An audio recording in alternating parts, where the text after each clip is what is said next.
Bem-vindos a mais um Expresso Israel. Eu sou Anita Efraim, estou aqui, como sempre, com ela, Daniela Kresh, nossa correspondente internacional em Israel. Dani, já falei 1 milhão de vezes no privado, mas agora queria ressaltar aqui o elogio público. Dani arrasou na cobertura eleitoral das eleições do Brasil em Israel. A gente fez uma cobertura pelas nossas redes sociais. Tem texto da Dani no site do IB analisando. Então, assim, quem perdeu ainda dá tempo. E, já fazendo a nossa propaganda, podcast Eu Com Isso da Semana foi com ela também, com Dani Kresh, para falar sobre a eleição em Israel. Então, Dani, estamos colocando você para trabalhar muito, Dani. Ainda tem muito mais nesse Expresso Israel cheio de notícias. Ótimo, gosto muito de trabalhar e trabalhar com vocês, né, principalmente com você, já é um privilégio, então, beleza, vamos embora. Bom, a gente há algum tempo falou aqui no Expresso sobre uma tensão entre Israel e Líbano pelo gás natural. Esse tema é muito importante porque a Europa passa por um momento de escassez de gás por causa da guerra entre Rússia e Ucrânia, e Israel estava vendo ali uma oportunidade de conseguir exportar gás, aumentar o dinheiro que chega da Europa. Como é que está essa situação, Dani? Parece que os países chegaram a um acordo, né? Pois vou tirar o óculos que está aqui com bastante reflexo. Olha, realmente parece que houve um acordo entre Israel e o Líbano pelas águas territoriais, por onde passa a fronteira entre os dois países nas águas territoriais do Mar Mediterrâneo. A gente ainda não sabe todas as cláusulas. Esse acordo está sendo negociado meio por debaixo dos panos, não debaixo dos panos, mas de maneira meio secreta entre os líderes israelenses e líderes libaneses, com mediação dos Estados Unidos, tá? E o que está em jogo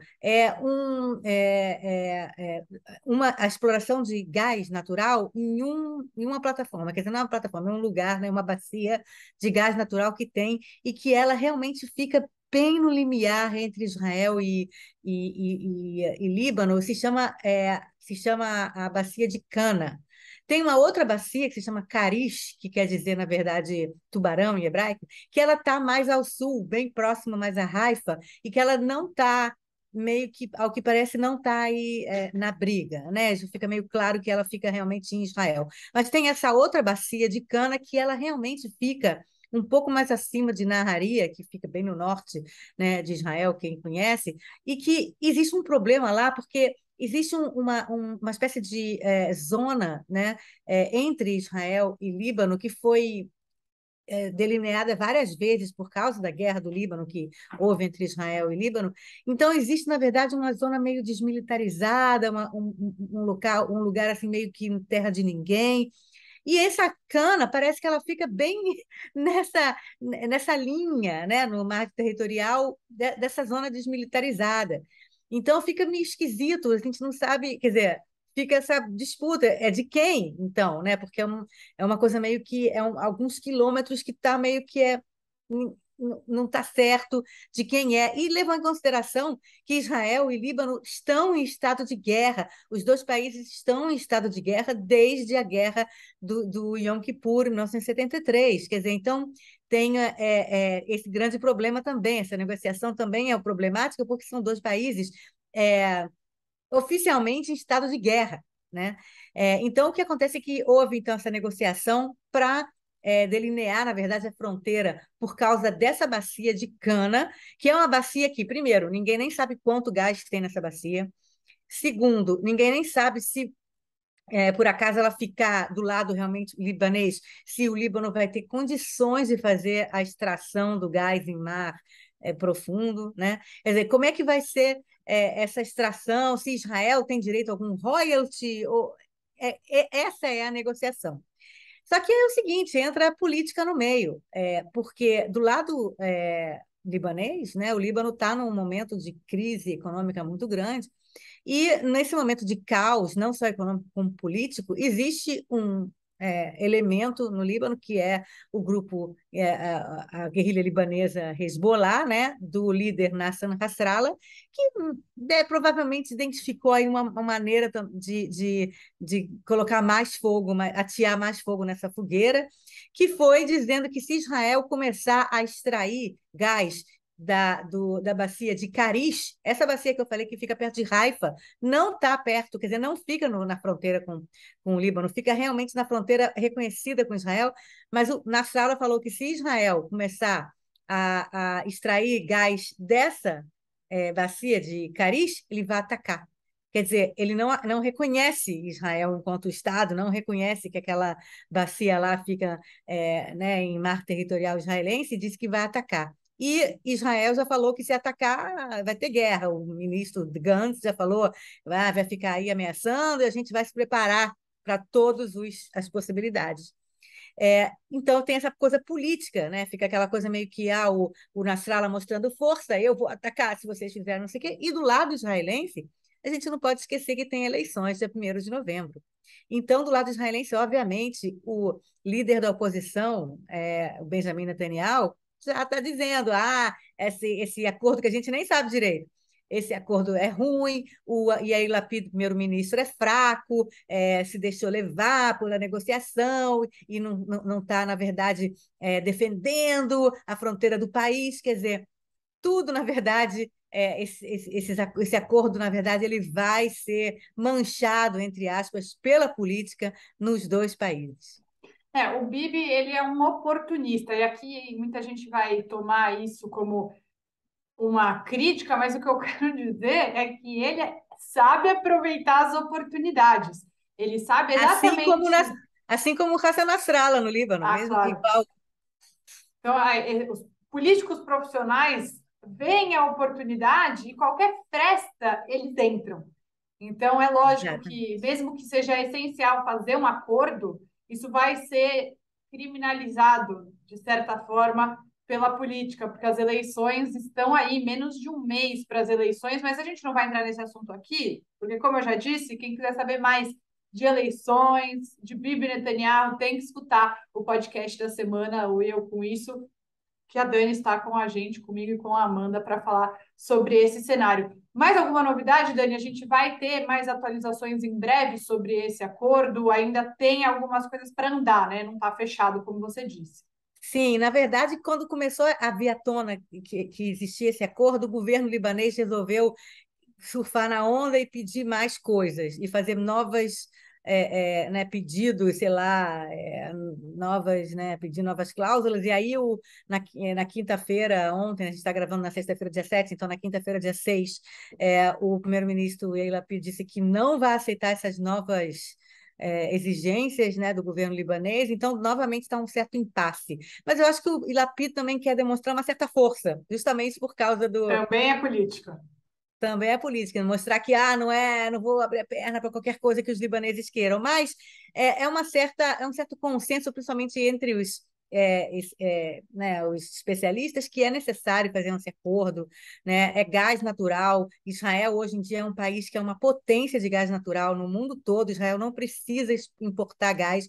Israel tem gás. A conta de luz aqui em Israel, apesar de toda a inflação que a gente tem nos últimos meses e nos últimos anos, a conta de luz em Israel está caindo nos últimos anos, porque Israel é autossuficiente em gás, em energia, né? Então, para Israel é muito importante. E, por outro lado, também é importante geopoliticamente para Israel que o Líbano não entre em colapso, né? Porque o Líbano está do lado de Israel na fronteira. A gente sabe que no momento em que há um caos político, econômico grande em algum vizinho de Israel, em algum momento Israel vai se tornar o bode expiatório, entendeu? Quer dizer, então, Israel não quer que haja um caos no Líbano, e se puder ter lá gás também, que os libaneses possam né, usar né, e ter esse gás para eles, melhorar a economia, ótimo. Exatamente. Aguardemos então as cenas dos próximos capítulos. E o nosso segundo assunto, Dani, ele é uma continuação do que a gente falou no último Expresso. A gente comentou sobre o aumento das tensões ali na região da Cisjordânia. E você vai contar agora para a gente sobre a criação meio formal, né, de um novo grupo extremista que está se formando ali na Cisjordânia. É um grupo com uma cara diferente, pessoas que não estão alinhadas nem ao Hamas, nem ao Fatah. Quem são essas pessoas? Que grupo é esse? Pois é, a gente tem visto nas últimas semanas, na verdade, nos últimos meses, muitos ataques quase diários contra civis, e militares também, mas principalmente contra civis israelenses que circulam, principalmente colonos, né, israelenses que moram, a gente sabe, 500 mil, 600 mil, talvez até 700, contando com Jerusalém, mil israelenses moram na Cisjordânia, o que a gente chama de assentamentos ou colônias, são vilarejos, né, que, pela lei internacional, são ilegais, mas muitos israelenses consideram, enfim, que é irrelevante dizer se é legal ou não é legal, são cidadãos israelenses, né? Então, eles estão lá morando e eles vão e voltam, estão de carro, andando pela estrada, e aí vêm dois ou três jovens, ou enfim, pessoas, né? Em geral, jovens, meninos, e começam a atirar ou pedras ou até mesmo atirar com armas de fogo contra carros que estão passando em estradas, estão indo e voltando desses assentamentos. Isso aí é muito perigoso porque pode causar acidentes graves, mortes. Até agora não houve nenhuma morte, pelo que eu saiba, tá? Mas houve muito acidente já, houve muitas pessoas feridas, carros batendo. É um perigo. E aí, em seguida, o exército vai né, tenta descobrir quem foi que fez, e aí faz essas incursões militares também, né, em vilarejos da Cisjordânia, e aí escala, né, a tensão, né?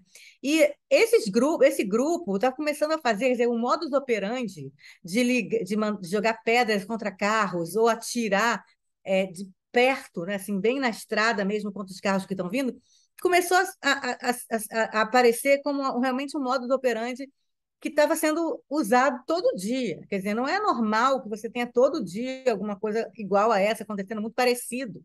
E aí, então, começaram a descobrir que existe um grupo de mais ou menos 100 pessoas na cidade de Nablus, né? Em hebraico, Shem, né? Em Nablus seria em latim, mas a gente conhece Nablus, no norte da Cisjordânia, que são mais ou menos 100 pessoas que se juntaram e fizeram um grupo chamado a Cova do Leão, né? A Cova dos Leões, né? Que Gova Arayot, em hebraico, a Cova dos Leões, que são meio anarquistas, eles não estão ligados a Hamas ou a Fatah, são pessoas que se uniram também nos últimos meses, meio que a princípio, para evitar a entrada de soldados israelenses na cidade a todo preço, atirando pedras, atirando com armas de fogo, tal, não sei o quê, quando soldados israelenses entram na cidade. E aí eles começaram, na verdade, a ter outros objetivos. Em vez de só defender, entre aspas, a cidade da entrada de soldados, começaram, na verdade, a fazer ataques não defensivos, né? Ataques atacando mesmo pessoas que estão passando próximo à cidade, né? E na E são verdade começou ataques sem tanta tem muito, estrutura, né? Digamos assim, né? Para você, assim, fica caracterizado que eles não estão ligados a grupos mais organizados, porque, como você descreveu, né? São esses ataques a carros, a pessoas que estão passando, não passando, quer dizer, na utilizando verdade não é a gente que armas está ameaçando brancas. diretamente, não é que estão uma ameaça imediata a eles ou à cidade, né? Então eles começaram a atacar pessoas que estão passando, civis, inclusive, que estão passando por lá, que não estão ameaçando entrar na cidade ou fazer alguma incursão militar, alguma coisa assim, né? Então eles estão como fazendo esse tipo de ataque já diariamente, já há semanas, meses, e eles ganharam esse nome, né? Já tem um nome e eles estão começando a servir de inspiração, né? A gente sabe que toda vez que tem esse tipo de nova formação, nova coisa paramilitar, né? De pessoas com ideologia ou com motivação de fazer alguma coisa, isso acaba inspirando, até porque eles usam muito rede social. Depois que eles fazem alguma coisa, eles postam, eles se filmam nas redes sociais fazendo a coisa, e eles vão na rede social e falam: olha o que a gente fez agora, não sei o quê, e não, blá, blá, blá. Quer dizer, então eles estão, como são jovens, eles estão usando também desse novo meio, né, É um de formato que comunicação. acho que a ciência política, ou mesmo a defesa, a inteligência, ainda não sabe lidar. Eu vejo muito isso no campo da Não, política, o quanto ainda tem muita dificuldade de lidar com essa questão das redes, e fica claro que a defesa também tem essa dificuldade, porque isso insufla. as outras pessoas, e pessoas que não estão envolvidas com esses grupos mais tradicionais. Inclusive, eu queria ouvir isso de você, Dani, que um grupo como esse, a formação de grupos como esse, o que diz sobre Hamas e Fatah, especialmente sobre o Fatah, né? O comando da Cisjordânia está cada vez mais enfraquecido e essa é mais uma demonstração, né? Certamente o Fatah ele é hoje um grupo, uma facção, né? Muito não popular, impopular. O primeiro-ministro, presidente da Autoridade Palestina, o Mahmoud Abbas, né? O que a gente chama aqui de Abu Mazen, ele é do Fatah, né? E ele está enfraquecido. Toda a facção do Fatah, que é uma facção que tem como bandeira a negociação, a colaboração, não colaboração, mas lidar com Israel de maneira pacífica, digamos assim, né? Negociações e colaboração militar, colaboração entre polícias e, sei lá, é, política regional, tal. Eles são o Fatah, ele meio que não digo colabora, fica parecendo que eles são colaboracionistas, não é isso, mas eles na verdade são o governo, né? Eles são o governo da Autoridade Palestina, então eles estão lidando com toda a infraestrutura civil, né?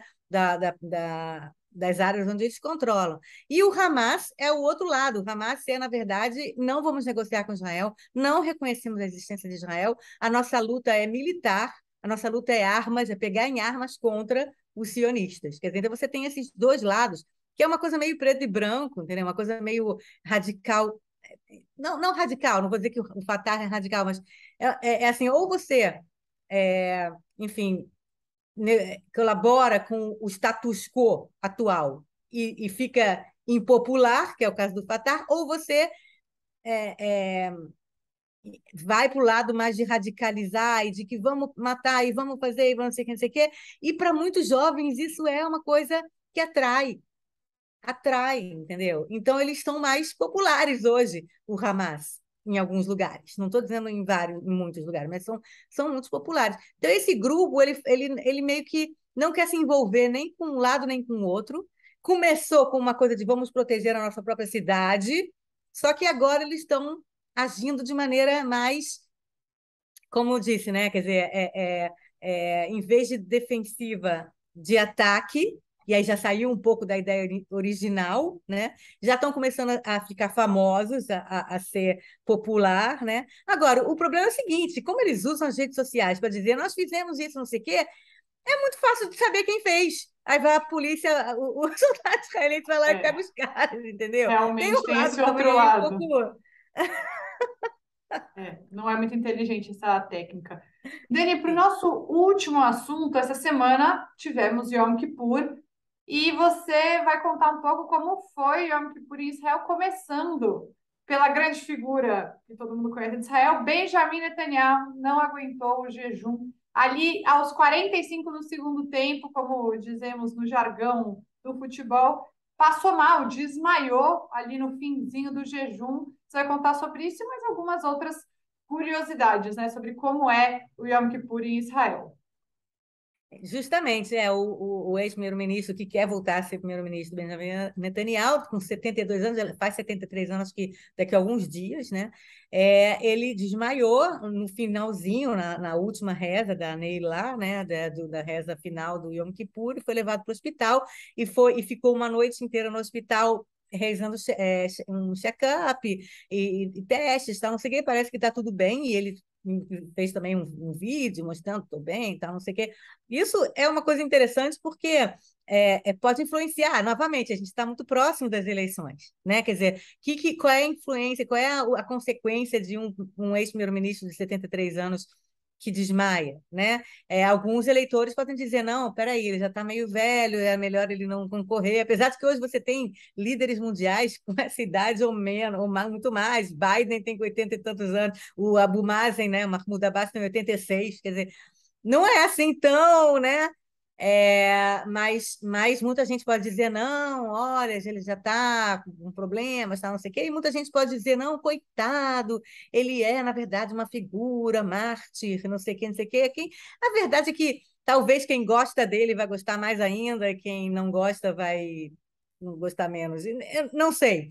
Mas pode ter realmente uma consequência, né? E o Netanyahu acho que ele está tentando botar um pouco de panos quentes nisso, dizer, não, eu estou bem de saúde e tal e tudo.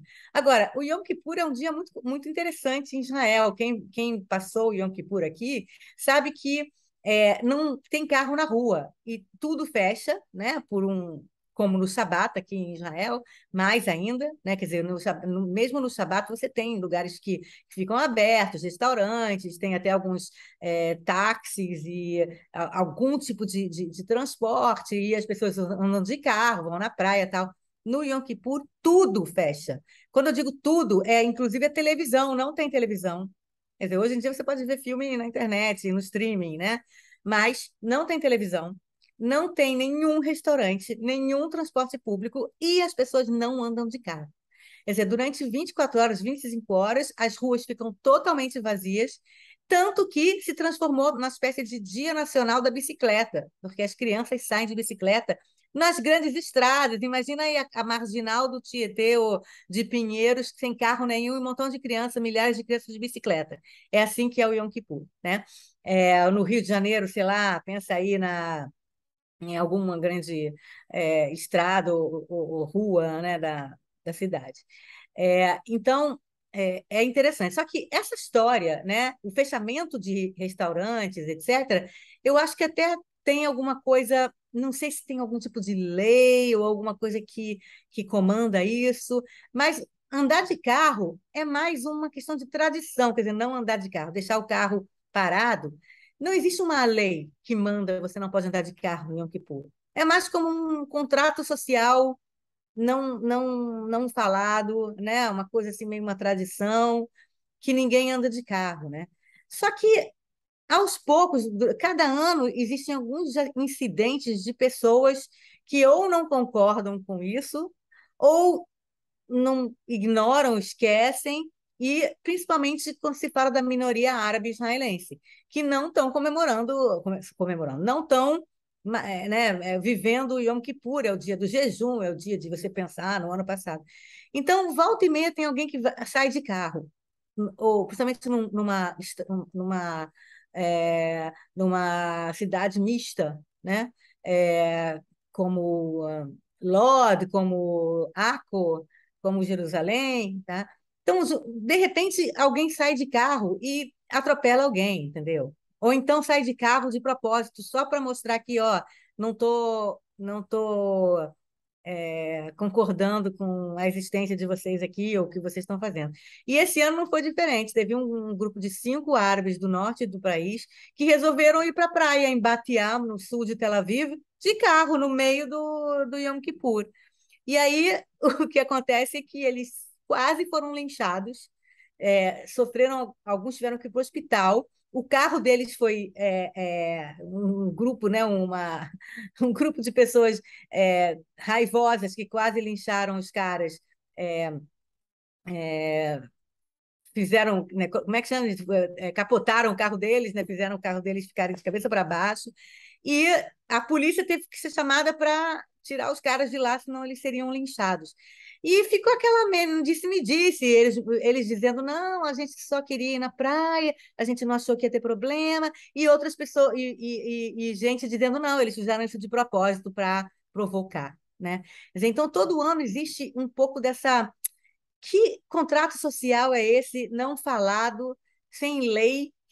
Será que vai durar muito tempo isso? Será que nos próximos anos a gente vai conseguir ainda mandar as crianças de bicicleta para o meio da estrada sem ter medo que vai alguém e resolve atropelar? Entendeu? Ou Então, é um temor. ou regulamenta, né? Ou Ou você regulamenta, regulamenta ou.